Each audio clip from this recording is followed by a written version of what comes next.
Alors bonjour à tous et merci pour l'invitation parce que c'est toujours un plaisir d'intervenir dans ce cadre-là, ça change. Alors en sachant que je ne suis pas du tout une spécialiste du numérique, mais bon, j'ai quand même accepté de venir et en fait ce dont je vais faire état c'est plutôt d'un certain nombre de réflexions générales sur la place du numérique actuellement dans l'EPS. Et je laisserai le soin de développer les exemples à la victime. Alors en termes de contexte, donc actuellement quand même il existe différents domaines dans lesquels le numérique est convoqué et c'est vrai que souvent on parle du numérique pour aider à l'apprentissage des élèves, à l'activité des enseignants mais également à la formation des enseignants. Alors en sachant que dans le cadre de l'intervention je vais m'intéresser à l'apprentissage des élèves, l'activité des enseignants, mais la formation des enseignants on pourra également y faire référence de temps en temps parce qu'il y a quand même des choses intéressantes qui s'y développent.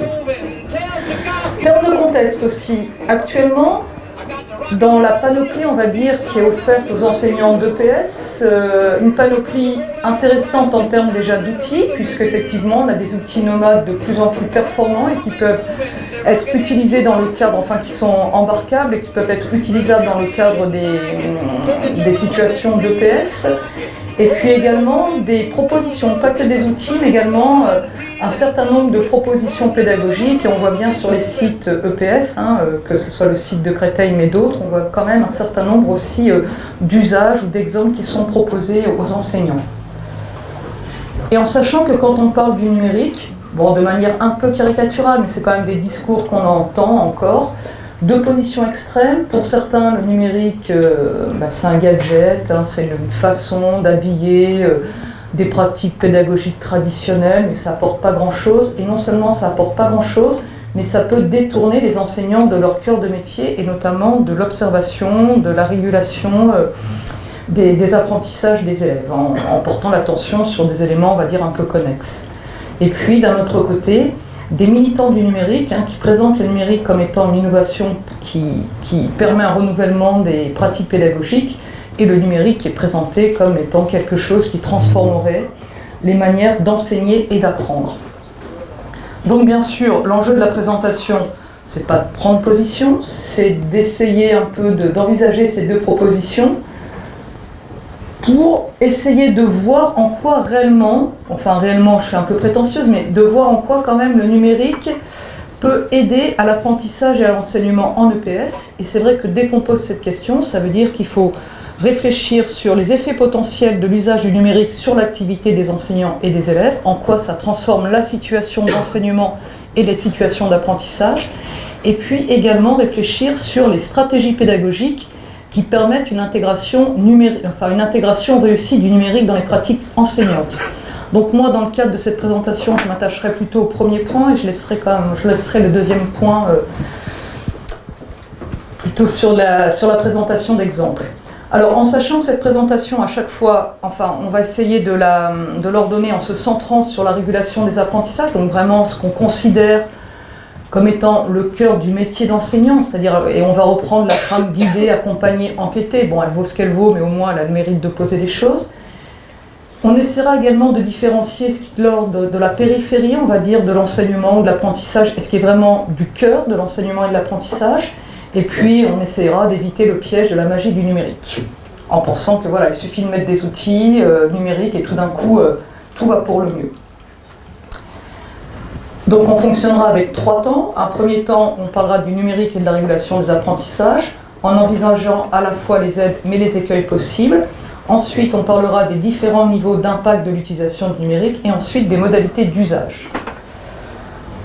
Concernant ce premier temps, numérique et régulation des apprentissages des élèves. Alors tout d'abord, quand même, quelques rappels rapides sur ces 3 formes de régulation des apprentissages des élèves. Des régulations, je le rappelle, c'est important, qui peuvent s'entremêler. C'est pas soit on guide, soit on accompagne, soit on enquête. C'est des formats de régulation, bien sûr, qui s'enchevêtrent les uns les autres. Quand on parle de guidage, en fait, on fait référence à la régulation des comportements observés chez les élèves sur la base des écarts avec les comportements attendus. C'est-à-dire que ce qui fait fonctionner l'enseignant, mais peut-être aussi les élèves, c'est la référence à une norme. Il faut arriver Il y a une norme, un modèle extérieur qui est posé et il faut répondre à ces attentes qui sont posées. Souvent, bien sûr, un comportement expert ou un comportement décliné sur la base de ce qu'on peut comprendre comme étant l'expertise. L'accompagnement, donc là, c'est aider les élèves à modifier leur comportement grâce à une activité réflexive. Donc là, on est plutôt sur le fait que apprendre, c'est pas forcément reproduire des solutions qui ont été imaginées par d'autres, mais c'est également inventer, construire ses propres réponses. Donc il va falloir accompagner, aider les élèves à construire leurs réponses par rapport aux problèmes auxquels ils sont confrontés.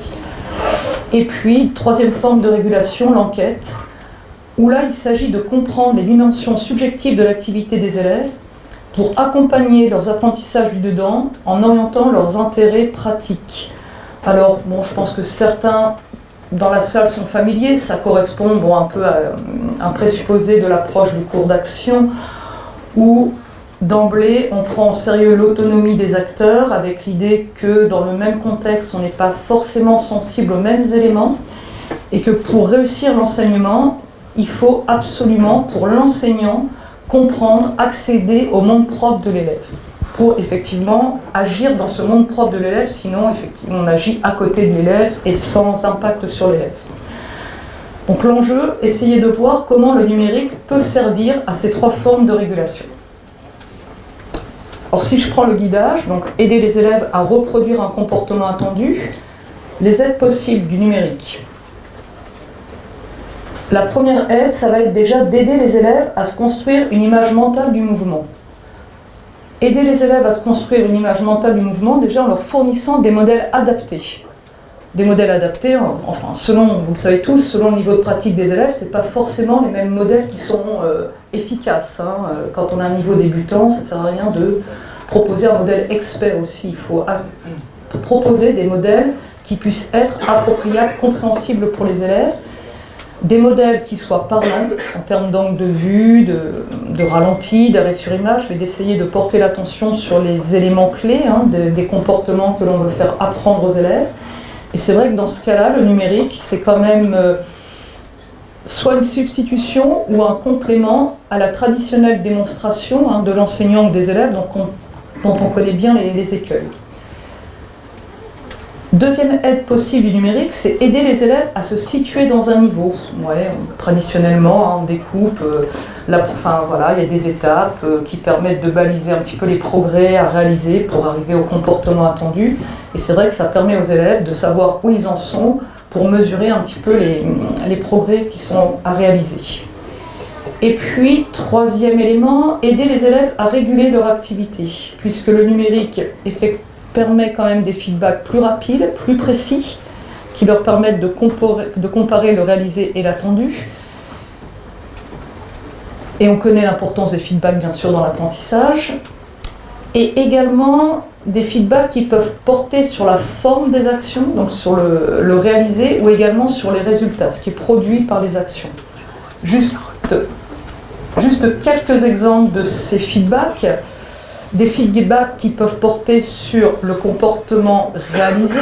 Alors bon, là on a tous les logiciels de capture et d'analyse vidéo qui permettent aux élèves de voir les alignements, les prises d'appui, enfin vous connaissez ça. Ça permet également de renseigner les élèves sur ce qu'ils ont réalisé en termes de production, avec un certain nombre aussi d'applications de recueil d'événements. Donc ça leur permet d'avoir des profils par rapport à ce qu'ils font, ce qu'ils réalisent. Et puis également un certain nombre d'outils qui permettent de renseigner les élèves sur différentes dimensions de leur activité, notamment le plus fréquemment utilisé en EPS, c'est la fréquence cardiaque avec cardiofréquence-mètre, mais il n'y a pas que ça, il y a également les plateformes de force, les accéléromètres qui sont utilisés dans le sport de haut niveau, moins dans le domaine de l'EPS, mais quand même, il y a quelques utilisations, notamment dans le cadre des EPI. Donc ça, c'est les intérêts. Maintenant, il y a quand même des précautions et écueils concernant cette régulation guidage. C'est que quand on propose des capsules vidéo, effectivement, l'image elle-même ne suffit pas. Il y a nécessité d'enrichir les capsules vidéo par des commentaires, par soit des commentaires écrits ou alors des systèmes qui permettent de focaliser l'attention des élèves sur des éléments pertinents du geste, des organisations motrices qu'on recherche. Deuxième risque, il ne s'agit pas non plus, en utilisant trop fortement les images vidéo, de surinvestir les aspects moteurs des habiletés. Je donne juste l'exemple de l'acrosport, puisque c'est vrai que bien souvent on voit des utilisations du numérique en acrosport où il s'agit de permettre aux élèves de repérer les alignements, les ruptures. Alors effectivement, c'est une dimension essentielle, mais d'un autre côté, l'acrosport, c'est pas que ça, c'est aussi établir un mode de relation à l'autre, l'écoute, la sensorialité, et qui n'est pas capté justement par ce genre de capsule vidéo. Nécessité également de conserver le sens de l'activité. Le but, c'est pas simplement de faire fonctionner l'outil vidéo ou de renseigner l'outil, pas l'outil vidéo, l'outil numérique ou l'utilisation en elle-même, mais ce que permet l'utilisation. Également prendre en compte les conditions d'efficacité des feedbacks, parce que si on sait que les feedbacks, c'est globalement positif pour l'apprentissage, il y a quand même toute une littérature sur les feedbacks et apprentissage moteur qui pointe certaines limites dans l'utilisation des feedbacks. Par exemple, le fait de feedback trop fréquents dans des stades initiaux de l'apprentissage qui rendent dépendants les élèves par rapport à ces feedbacks et qui peuvent aussi gêner, on va dire, la construction de savoirs perceptifs. J'ai mis Michel Pradé, alors pas parce que c'est un fan de l'usage du numérique, mais je pense que vous avez déjà écouté Michel Pradé. Et Michel Pradé, il n'a pas besoin de feedback autre que simplement les perceptions de son corps pour savoir à quelle intensité il court, comment il en est en termes de fréquence cardiaque, même sur les durées. Donc l'EPS, elle sert quand même elle a ce versant quand même de construction, de savoir-faire perceptif, c'est une dimension essentielle. Il ne faudrait pas non plus la perdre par des feedbacks augmentés trop fréquents. Deuxième élément de cette régulation, c'est l'accompagnement. Donc là où il s'agit d'aider les élèves à s'engager dans une posture réflexive, entre guillemets, posture réflexive, c'est-à-dire déjà d'aider les élèves à se poser des questions sur ce qu'ils font, à s'interroger sur ce qu'ils font pour construire de nouvelles solutions ou imaginer un autre champ de possibles. Et là, effectivement, il y a des aides possibles du numérique, puisque ça permet de visualiser un profil d'activité sur la base duquel les élèves vont pouvoir se déterminer un projet d'entraînement, de performance, de création. Et le numérique qui permet également de proposer des ressources qui vont aider les élèves à mettre en œuvre ou à développer ces projets. On appelle bien souvent ce qu'on voit nommer dans la littérature professionnelle des scénarios pédagogiques enrichis. Alors, je ne vais pas rentrer dans les exemples, mais pour vous demander, pour voir un peu la trame que ça peut prendre quand on est en sport de raquette. Voilà, on a des profils de jeux, de matchs qui sont édités sur la base de ces applications, de ce recueil des événements avec des applications spécifiques. À partir de là, effectivement, on regarde un peu ces profils, on se détermine un projet d'entraînement qui peut concerner par exemple les voies de jeu à renforcer, et puis les ressources numériques qui vont ensuite proposer des banques de situations par thème ou par niveau. Autre possibilité, lorsqu'on engage les élèves dans la réalisation d'un projet artistique en relation avec un cahier des charges, on peut également étayer, on va dire, l'activité des élèves par des banques de ressources numériques qui vont leur permettre de construire ce projet. Alors, précautions et écueils concernant aussi l'utilisation des ressources numériques pour l'accompagnement. Les ressources et les scénarios ne font pas tout, mais bien sûr, ils doivent être toujours supervisés, accompagnés par l'enseignant. Il ne s'agit pas non plus de laisser les élèves se débrouiller seuls sur la base des ressources qu'on leur a données. Mais il faut les aider à utiliser ces ressources, il faut vérifier la manière dont c'est utilisé, les compléments. La ressource ne remplacera jamais également l'interaction ou l'intervention, la régulation directe avec les élèves. Et puis prévoir des scénarios en termes de cheminement et non d'itinéraire, c'est-à-dire que l'accompagnement par rapport au guidage, voilà, la norme elle est fixée là. Dans le terme de l'accompagnement, on a un point de départ, un point d'arrivée, mais un point d'arrivée, on va dire, qui peut être plus souple.